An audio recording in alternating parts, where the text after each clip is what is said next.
Անպայման Արա ջան, շատ լավ ալելու։ Այսքան ժամանակ դուք եկել եք իշխանության, մի հատ սխալ բան դուք արել եք, մի հատ վատ բան մեր ժողովրդի համար արել եք։ Ուղղակի այդ անտեր մնացած պատերազմները, թե ինչի եկան կապան ձեզի այդ ցավը տանեմ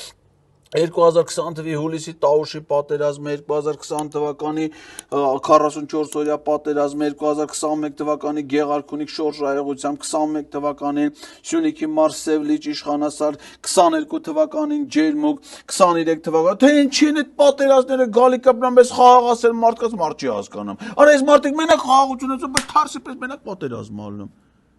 Լավ էր այն Տաուշի մարզում բան արին, այդ տարածքները առանց պատերազմի տվի, թե չէ մատը պատերազմ ընդերելելու։ Հենա մի անգամից տվին բրծա։ Հիմա լավ էր վերցրես մեղրին առանց պատերազմ տվի։ Հենա Ալիևն ասում էր, չէ, մեր բանակի վիճակի էր,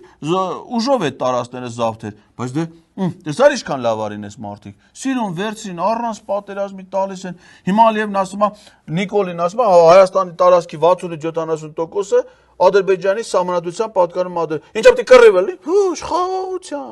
խաղաղությամբ, սենց հանգիստ, սկզբից անկլավները, հետո Սյունիք Վայոց ձոր կգնի շրջափակման մեջ, Սյունիք Վայոց ձորը, հետո մեկը դեպի Վրաստան գնացող մասը, հետի կմնա, տաղնել կմնա, սես մատ սես խաղաղությունը, սես կամաց կգա, սես կլնի էլի։